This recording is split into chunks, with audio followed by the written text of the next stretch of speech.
Hey, what's going on, guys? My name is Jake from today'siphone.com, and here's your TIP Daily for April 19th, 2013. Alright, to start off the day, Cam managed to get his hands on an HTC One, one of the hottest Android phones on the market right now, and he's doing a long two-part comparison between the iPhone 5 and the HTC One. So if you're on the fence about what smartphone you want to get, or really even, if you want iOS versus Android, these videos are definitely worth taking a look at. And even if you're not on the fence and you love what device you have, it's still interesting just to see what the competition is working on. So you can definitely check those out in the links in the description down below. I won't give away exactly what his conclusions are, but I'd say it's definitely an interesting comparison. Okay, moving on, T3 has created a 3D rendering of a possible iPhone 6 based on Apple's patent a couple weeks ago about an iPhone with a wraparound display. Now, just to be clear, I don't think we're going to see anything like this design anytime soon on our devices, but it's still interesting to take a look at. Now, the device in question has a 1615 by 800 AMOLED display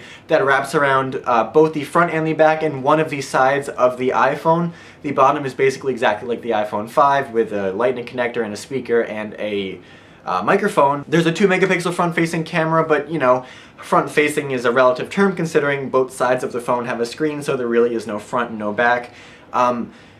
Personally, I think this is an interesting concept, and it's a really cool example of 3D rendering, but I would never ever buy a device like this in person. You can't put a case on it, you can't put it down on a table without scratching a screen. Practically, it just doesn't work for me, but visually and, as far as concepts go, it's very, very cool. Okay, and finally, NowhereElse.fr has posted some pictures of what they claim is leaked parts from the iPhone 5S.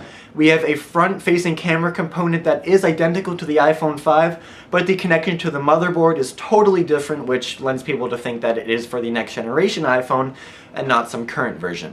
There's also some mystery part out there that no one's really sure what it does, but it's fun to speculate. Leaked parts like this are always kind of a tease, I guess, because you see a leaked part and you think it's legit and it looks legit, and that's really exciting that Apple's getting ready to launch a new iPhone, but in reality you don't really know what the part does, and you don't really know how soon the device is to launch, or even if it is legit. So take this with a grain of salt, but feel free to get a little bit excited because it is super cool that we're finally getting some sort of concrete feeling facts or leaks about the iPhone 5S. Okay, well, that's all the big news for today, guys. Thank you very much for watching. Your question of the day today is, how do you feel about this wraparound screen design? I guess I'm pretty conservative in the way that I like my iPhone. I like the aluminum, I like the front on this, I like the aluminum body, I like the screen on the front, and that's basically it. I don't want any wacky colors, I don't want any weird bendable screens or wraparound screens or anything like that.